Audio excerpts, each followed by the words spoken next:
नमस्कार। प्रस्तुत है आज का चिंतन। भारतीय संस्कृति में गायत्री, गौ, गीता और गंगा जी का महत्वपूर्ण स्थान है। चारों माता रूप में श्रद्धा की वस्तु हैं। जिस प्रकार माता मनुष्य के लिए सदा कुछ न कुछ उपकार करती रहती है, उसी प्रकार ये चारों मानव जाति का सदा लाभ करने और उसे सन्मार्ग पर प्रतिष्ठित करने वाली माताएं हैं। इनके द्वारा असंख्य गुणों तथा सामाजिक, भौतिक और आध्यात्मिक लाभों का विधान है। आदर्श हिंदू इन चारों द्वारा अपनी आत्मा और शरीर को शुद्ध करता है। एक एक माता के गुणों पर पृथक पृथक विस्तार से विचार करना चाहिए। गायत्री भारतीय संस्कृति का सनातन एवं अनादि मंत्र है। पुराणों में कहा गया है, सृष्टिकर्ता ब्रह्मा को आकाशवाणी द्वारा गायत्री मंत्र प्राप्त हुआ। इसी की साधना तप करके उन्हें सृष्टि निर्माण की भक्ति प्राप्त हुई थी। गायत्री के 4 चरणों की व्याख्या स्वरूप ही ब्रह्मा जी ने 4 मुखों से वेदों का वर्णन किया। गायत्री को वेद माता कहते हैं। चारों वेद गायत्री की व्याख्या मात्र है। गायत्री के 24 अक्षरों में वेद, शास्त्र, पुराण, स्मृति, उपनिषद आदि की शिक्षाएं दी गई हैं। उनसे मनुष्य व्यक्तिगत, सामाजिक और पारमार्थिक सुख शांति प्राप्त कर सकता है।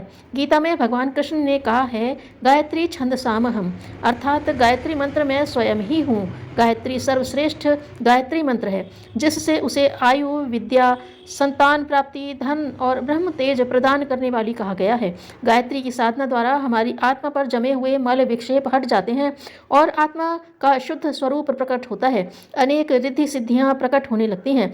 गायत्री मंत्र से उपासना आरंभ करते ही मनुष्य के आंतरिक क्षेत्र में आत्मिक बल बढ़ता है, दुर्भाव नष्ट हो जाता है। संयम, नम्रता, उत्साह, स्फूर्ति, श्रमशीलता, मधुरता, ईमानदारी, सत्यनिष्ठा, उदारता, प्रेम, संतोष, शांति, सेवा भाव और आत्मीयता आदि सद्गुणों की मात्रा दिनों दिन बढ़ने लगती है। गायत्री को हमारे यहाँ भूलोक की कामधेनु कहा गया है, क्योंकि यह आत्मा की समस्त क्षुधा पिपासाओं को शांत करती है। गायत्री को सुधा कहा गया है, क्योंकि यह जन्म और मृत्यु के चक्र से छुड़ाकर सच्चा अमृत प्रदान करने की शक्ति से परिपूर्ण है। गायत्री को पारसमणि कहा गया है, क्योंकि उसके स्पर्श से लोहे के समान कलुषित अंतःकरण शुद्ध हो जाते हैं। गायत्री उपासना से प्रमुखतः आध्यात्मिक उन्नति होती है। यही लाभ प्रमुख है। आत्मकल्याण और सुख शांति की दिशा में अग्रसर होने में गायत्री सहायक है। गौ माता भारतीय संस्कृति की ज्वलंत प्रतीक है। प्राचीन आर्यों ने गाय को मातेव रक्षति, अर्थात यह माता हमारी रक्षा करे, कहा है। पुराण काल में ऐसी गाय की कल्पना की गई है जो हमारी सभी इच्छाओं की पूर्ति करती है। इसे कामधेनु कहते हैं। यह स्वर्ग में रहती है और कभी कभी जन समाज के कल्याण के लिए मानव लोक में अवतार लेती है। इसी भाव से साक्षात ईश्वर के ही गाय के रूप में जन्म लेने की कल्पना की गई है। योगेश्वर कृष्ण ने गाय की सेवा द्वारा वह प्रशस्त पथ दिखाया था जिसे हम उस आदर्शपूर्ण जीवन में ग्रहण कर सकें। गुह्य सूत्रों के अनुसार जब विवाह आदि संस्कार होते हैं तो दक्षिणा रूप में गाय ही दी जाती है। अथर्ववेद में गो सूक्तों में गोमाता के महत्व का प्रतिपादन करते हुए अनेक उपयोगी सिद्धांत वाक्य कहे गए हैं।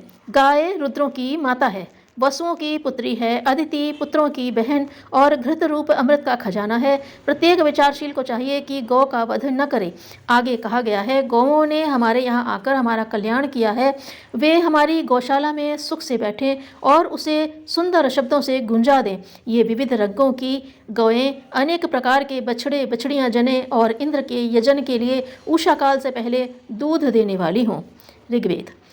गौ तुम कृष शरीर वाले व्यक्ति को हिष्ट पुष्ट कर देती हो एवं तेजोहीन को देखने में सुंदर बना देती हो। इतना ही नहीं, तुम अपने मंगलमय शब्दों से हमारे घरों को मंगलमय बना देती हो। इसी से सभाओं में तुम्हारे ही महान यश का गान होता है। ऋग्वेद। गीता जी हमारे लिए ज्ञान, बुद्धि, कर्मयोग और आत्मिक नैतिक शिक्षा का अक्षय भंडार है।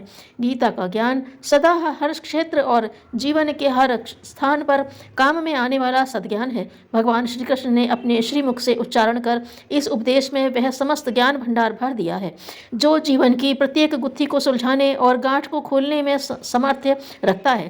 प्रत्येक श्लोक में असंख्य गुणों, असंख्य युगों का ज्ञान नवनीत एक ही स्थान पर केंद्रित कर दिया गया है। इसके एक एक श्लोक में वह शक्ति, वह ज्ञान, वह विवेक, वह उपदेश, वह नीति धर्म मिलता है जिसके मुकाबले का दूसरा ग्रंथ आज तक किसी देश और किसी भाषा में नहीं लिखा गया है। गंगा जी का जन्म ऐसे रासायनिक तत्वों से परिपूर्ण है जिनके सेवन और स्नान से मनुष्य को असंख्य लाभ होते हैं। वैदिक ग्रंथों का मत है कि अजीर्ण, पुराना ज्वर, तपेदिक, पेचिश, दमा, मस्तक शूल आदि रोगों के लिए गंगा जल बहुत ही लाभदायक है। इसमें स्वास्थ्य को सबल बनाने और संक्रामक कीटाणुओं को नष्ट करने की शक्ति है। कोढ़ के रोगियों को गंगा किनारे रखने का यही प्रयोजन है कि वहाँ के जलवायु से कुष्ठ रोग अच्छा हो जाता है। प्रयोग करके देखा गया है कि गंगा जल के प्रयोग से कोढ़ रुक जाता है। वहाँ की जलवायु भी उत्तम है। जड़ी बूटियों में होता हुआ बर्फ का शुद्ध जल गंधक, चांदी, सोना, अभ्रक आदि बहुत से रासायनिक तत्वों को लेकर बहता हुआ मनुष्य मात्र के लिए गुणकारी है। शोधक और रासायनिक तत्वों के कारण गंगा जल मानव मात्र के लिए उपकारी है। गंगा जल की विशेषता और महानता को दृष्टि में रखकर ही इसे हिंदू धर्म में विशेष स्थान दिया गया है। अभी तक गंगा जल के विषय में खोजबीन हो रही है। विश्व को एक दिन गंगा जल की महिमा ज्ञात हो जाएगी। जिस दिन इसके रासायनिक तत्वों की पूरी जानकारी हो जाएगी, संसार को गंगा की महिमा उसी प्रकार स्वीकार करनी पड़ेगी जिस प्रकार आस्तिक हिंदू लोग करते हैं। तात्पर्य यह है कि गायत्री, गीता, गौ और गंगा जी के असंख्य लाभों को दृष्टि में रखकर ही उन्हें भारतीय संस्कृति में इतना मान दिया गया है। यह सर्वथा उचित है, कोई अंधश्रद्धा या रूढ़ि मात्र नहीं है। वासना के लिए नहीं, मानवीय कर्तव्यों के लिए किसी को प्यार करना, यही प्यार का सच्चा स्वरूप है। धन्यवाद।